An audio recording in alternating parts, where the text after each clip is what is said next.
আসসালামু আলাইকুম রহমতুল্লাহ বারাকাতুহু। রাসূল সাল্লাল্লাহু আলাইহি ওয়াসাল্লামকে স্বপ্নে দেখলে কিভাবে বুঝবো তিনি রাসূল সাল্লাল্লাহু আলাইহি ওয়াসাল্লাম? রাসূলুল্লাহ স্বপ্ন দেখলেন কিভাবে যে তিনি রাসূলুল্লাহ সাল্লাল্লাহু আলাইহি ওয়াসাল্লাম? প্রথম কথা 100% নিশ্চিত একমাত্র সাহাবায়ে কেরাম হয়েছে। কারণ দিনের বেলা দেখছেন নবী সাল্লাল্লাহু আলাইহি ওয়াসাল্লামকে আর রাতে স্বপ্নে দেখছেন, তাহলে শয়তান নবীর সুরত ধরতে পারে না। কিন্তু শয়তান এই কথা বলতে পারে না যে আমি নবী। ভালো করে বুঝেন আমার যুক্তিটা।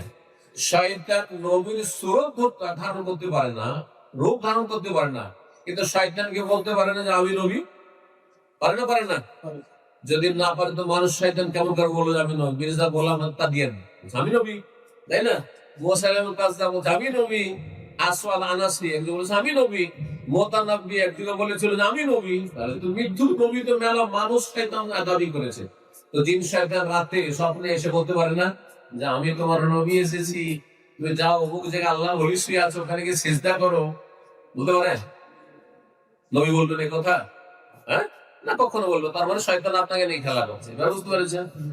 তো যে কথাটি বলছেন 100% আপনি নিশ্চিত। যদি সাহাবীর যুগ থাকতো, সাহাবারা দিনে দেখছেন আর রাতে স্বপ্নে দেখছেন, তাহলে নবীকে দেখেছেন, নবী সাল্লাল্লাহু আলাইহি ওয়াসাল্লামের রূপ বা আম্বিয়া রূপ শয়তান ধারণ করতে পারে। ফাইন্না শাইতানা লা ইয়াতামাসসালু বি, শয়তান আমার রূপ ধারণ করতে পারে না। আমাদের ক্ষেত্রে আমরা অনেকটাই আস্থা করতে পারি যদি আমাদের নবী সাল্লাল্লাহু আলাইহি ওয়াসাল্লামের দৈহিক গঠন সম্পর্কে যথেষ্ট নলেজ থাকে। হলিয়া মোবারক সম্পর্কে, শারীরিক দৈহিক যে অবয়ব নবী সাল্লাল্লাহু আলাইহি ওয়াসাল্লামের, এই সম্পর্কে যদি জানা থাকে। আপনাদের কয়জনের জানা আছে নবী সাল্লাল্লাহু আলাইহি ওয়াসাল্লাম দেখতে কেমন ছিলেন? ইউরোপিয়ানদের মতো ফর্সা ছিলেন না সামলা ছিলেন? বেশি লম্বা ছিলেন না খাটো ছিলেন? জানা আছে? চুলগুলি কেমন ছিল? দাড়ি কেমন ছিল? দাড়ি খুব পাতলা ছিল না ঘন ছিল, না এই লম্বা দাড়ি ছিল, না কি একবারে গোমরলো দাড়ি ছিল? জানতে হবে না, হবে না? তাহলে আপনি যদি নবী সাল্লাল্লাহু আলাইহি ওয়াসাল্লামকে দেখেন একেবারে বলেছেন শ্বেতাঙ্গ, সাদা চামড়া ইউরোপিয়ানদের মতো, নিশ্চয় আপনি শয়তান দেখেছেন। কেন নবী সাল্লাল্লাহু আলাইহি ওয়াসাল্লামের রং এরকম ছিল না? বুঝতে পারছেন? আপনি আফ্রিকানদের সুডানির মতো দেখেন, নবী সাল্লাল্লাহু আলাইহি ওয়াসাল্লামের রং এরকম ছিল।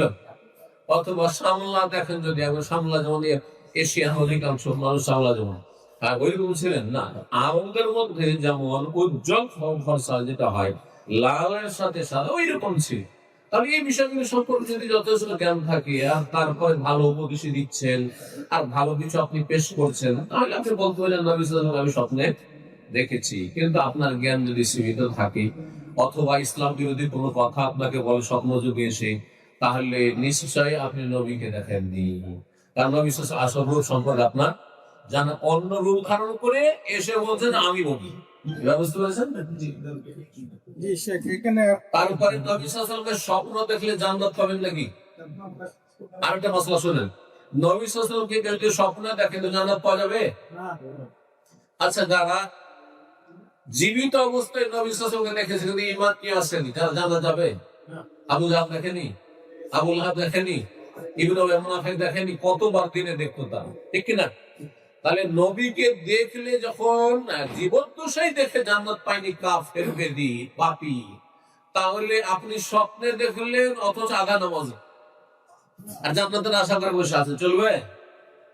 বিভিন্ন কাবিরা কোরআন ডুবে আছেন, তওবা খালেস অন্তর থেকে তওবা করে ফিরে আসতে পারছেন না, নবীকে স্বপ্ন দিয়ে জান্নাতের আশা করে বসে আছেন, জাহান্নাম হারাম হয়ে গেছে। এগুলো জালিয়াতি কথা।